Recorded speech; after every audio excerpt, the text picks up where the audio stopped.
Morte e ressurreição de Jesus. Eu tenho 2 relatos. Quando eu não conhecia Jesus e quando Jesus começou a fazer parte da minha vida.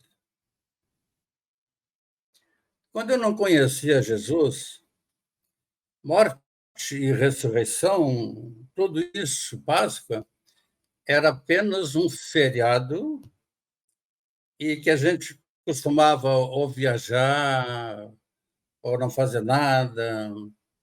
Sabia que tinha que comer peixe na sexta-feira, sabia que tinha que dar ovinhos para as crianças. Esse era o meu jeito de ver a morte e ressurreição de Jesus. Agora, eu tive um chamado por Jesus. Eu fui convidado para participar de um encontro e o cara me diz assim, amigo, em 3 dias tu vai mudar a tua vida. E eu digo, então tá, vou ver. E eu fui participar de um cursilho e, meu amigo, mudou a minha vida. Porque lá me apresentaram um Jesus humano e divino. E numa hora em oração, ele me diz assim: eu quero contar contigo. E eu topei a parada. Mas eu fui, naquele momento, apresentado a Jesus. Eu não sabia nada dele. Então, eu fui estudar, fui saber quem era esse Deus e homem que tinha mexido tanto no meu coração. Eu aprendi com ele que a gente precisa ser simples no falar. E nada que falar palavras difíceis, não, para que as outras pessoas entendam. Eu sou a videira e vós sois os ramos. O semeador saiu para semear, umas caíram, etc. Quem de vós não deixa o rebanho e vai buscar a ovelha perdida? Eu sou o pão da vida, quem come deste pão nunca mais terá fome. Então, essa simplicidade que até hoje nos bate muito bem e que a gente entende perfeitamente, Jesus me ensinou. Eu descobri também que ele, humanamente, era um homem que gostava de festas. Nas bodas de Caná, era um casamento, ele foi convidado e foi. No meio da festa, faltou vinho. E a mãe dele disse assim, meu filho, faltou vinho. E ele disse para ela, e aí, o que eu tenho com isso? Aí foram preenchidos com água os 3 recipientes que tinham antes vinho. E essa água se transformou em vinho. Então, esse homem, naquele momento, ele tem o lado humano, porque gosta de festa, e divino, porque transformou água em vinho. E a humanidade dele é tão grande que um dia ele estava pregando e, e os apóstolos que estavam com ele foram embora de barco e ele diz, me espera que eu vou rezar um pouco e já vou. Veio uma tempestade e não conseguiram encostar o barco para Jesus subir, ele foi caminhando sobre as águas. Jesus humano, rezando, falando, e divino, caminhando sobre as águas. Jesus também foi um cara extremamente humano, porque quando ele estava prestes a ser crucificado, no Getsemane, ele chorava. E ele dizia assim, minha alma está triste até a morte. Pai, afasta de mim esse cálice, mas que seja feita a tua vontade. Humano porque chora, irresponsável pela missão, mas que seja feita a tua vontade. São Lucas nos conta que eles foram passar de barco de um lado para o outro e veio uma tempestade e Jesus dormia, humanamente, como nós dormimos. Aí um dos que estavam no barco disse: Mestre, vamos afundar e morrer. Ele levantou a mão, o vento parou. E aqui os acompanhantes dele disseram assim: quem é este que até o vento obedece? Esse é Jesus, humano e divino. A irmã de Lázaro, chorando, disse: Lázaro morreu. Ele chora porque Lázaro era o bambambam da turma, era o amigo dele. Vai lá e ressuscita Lázaro. Humano chorando e divino, trazendo Lázaro de volta. E outra coisa que eu aprendi no estudo foi que ele foi um homem enérgico e corajoso. Naquela época, o pessoal usava o templo para vender, para trocar, para vender ovelha, para joia, etc. e tal. E ele expulsa os vendilhões do templo, que é assim, os camelô da época, né? E ele diz assim: vós quereis fazer da minha casa um covil de ladrões. E derruba tudo. Um homem enérgico na luta pela missão que ele tinha.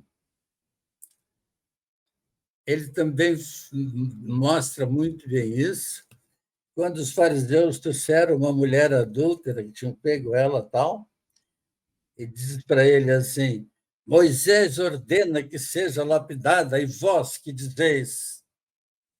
Ele se agacha na frente dela e diz assim: quem não tiver nenhum pecado, atire a primeira pedra. Aí foi saindo Volney, foi saindo Vilney, foi saindo todo mundo. Ele olha para ela e diz assim: alguém te condenou? Não. E o carinho dele: vai e não peques mais. Vai e não peques. Agora, Jesus também, nesse estudo, ele me ensinou a rezar, porque em São Mateus diz assim: quando orardes, dizei assim, Pai nosso que estás no céu. Aí me ensinou também a não ser aflito. No final do capítulo 6, eu como professor, e o Vilney sempre me acompanhou na escola, em qualquer reunião, eu estava preocupado com o horário, que terminasse em seguida que eu tinha que sair. Então, eu aprendi, estudando Jesus, quando ele diz assim: não vos preocupeis com o dia de amanhã, cada dia já tem o seu mal necessário. Não vos preocupeis com a hora seguinte, cada hora já tem o seu mal necessário.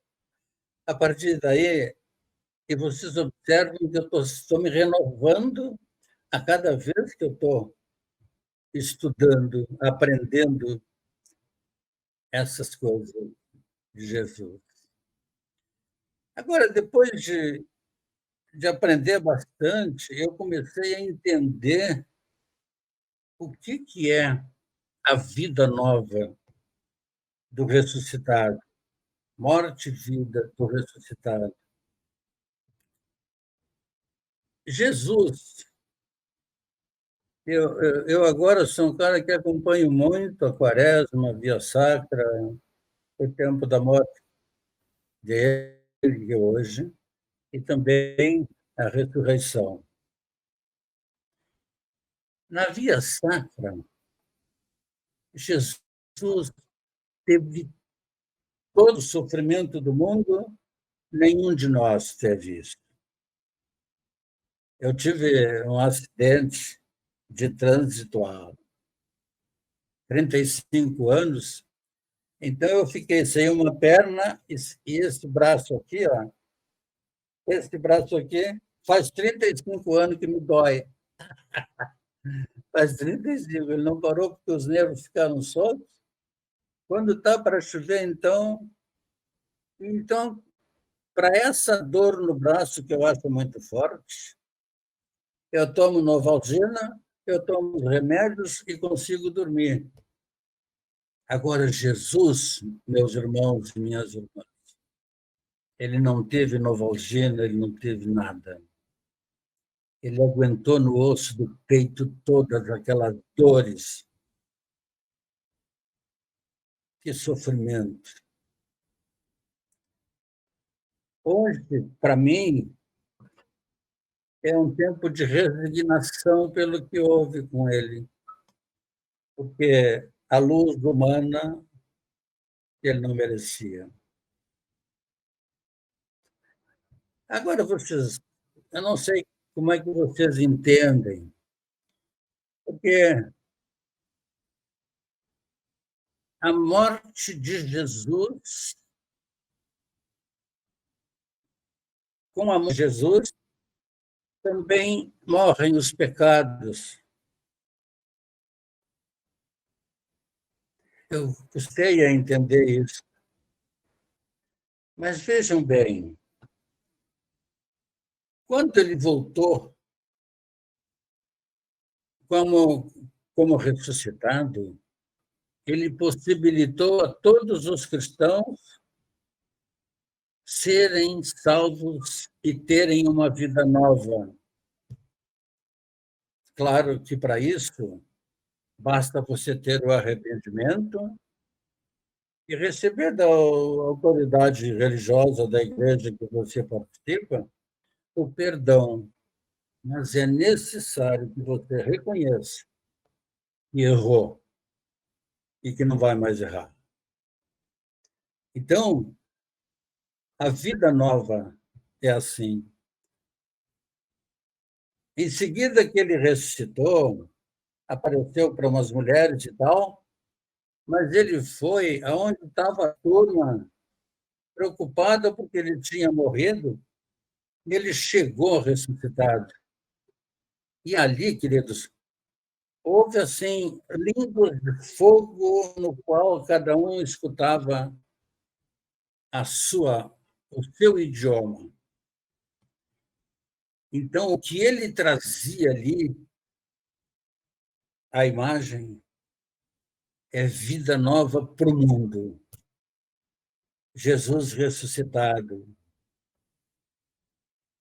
Outro aparecimento dele foi quando dois que participavam com ele iam para Emaús, completamente chateados pela morte dele, não sabiam o que ia fazer, coitado, e ele chegou no lado deles. E eles não conheceram Jesus.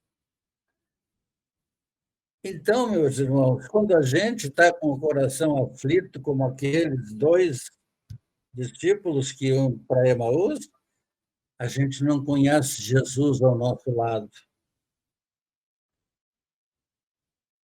Jesus ao nosso lado é quando a gente caminha na feira, é quando a gente está em casa com a família. Ele pode querer te dizer alguma coisa, como aquele ressuscitado disse aos homens que iam para Emaús.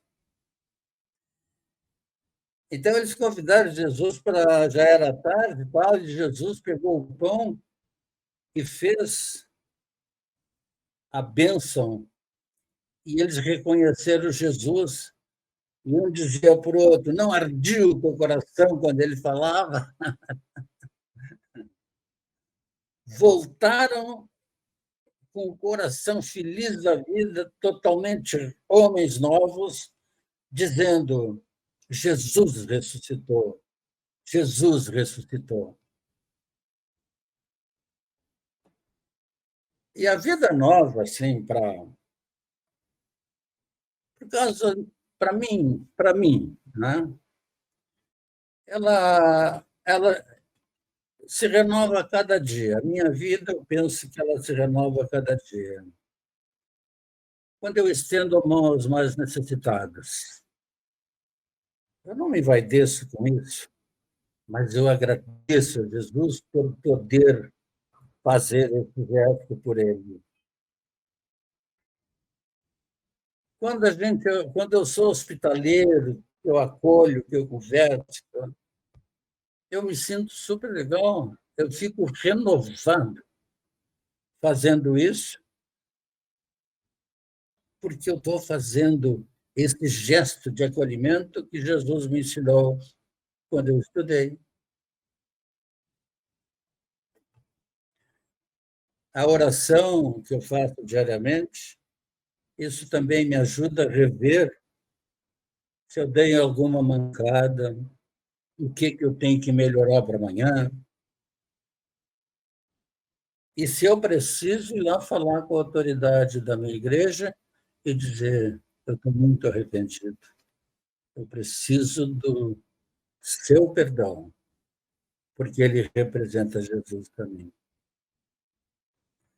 Eu não alimento fofocas. E um dia já fui até fofoqueiro. Mas Jesus, assim, quando eu também eu fazia muita, analisava as pessoas e fazia assim, eu falava coisas ruins, sim, e aí eu li assim no Evangelho: por que vês tu o cisco no olho do teu irmão e não retira a trave que tem no teu? Ai, meu Deus. Saiu todas essas do meu coração, saiu. Eu sempre digo, neste momento, eu digo que ao meio-dia o Maracanã está lotado aqui em casa, porque as minhas filhas, com netos, com empregados, tudo almoço comigo. Essa gurizada faz uma bagunça, coisa terrível. Eu tenho vontade de botar assim uma rolha em cada boca para evitar a gritaria. Mas aí Jesus já me favorece que eu tenho um aparelho. Eu tiro o aparelho e não escuto mais nada. Eu almoço tranquilo, pode cair a casa. Às vezes eles me dizem: vovô, como tu é bonzinho, como tu é bonzinho. Ai, meu Deus. E para concluir essa reflexão sobre Jesus, a morte de Jesus, a ressurreição de Jesus e a renovação do homem na Páscoa. Tem uma história que diz assim: um turista foi visitar um super sábio. Chegando lá, na sala onde estava o sábio, tinha livros, uma mesa, um banco e a cama. E o turista disse para ele: meu mestre, onde estão seus móveis? E ele perguntou para o turista: e os seus móveis, aonde estão? E o turista disse para ele: Mas eu estou aqui de passagem. E o sábio disse para ele: eu também. Quantas vezes a gente fica até devendo por ter mais um móvel, por ter um carro novo, outro carro, só para se mostrar. Meu abraço, eu espero que eu não tenha prejudicado a espiritualidade de ninguém, porque eu estou muito feliz por poder falar essas coisas desse Jesus que me renovou e me renova a cada dia. Amém.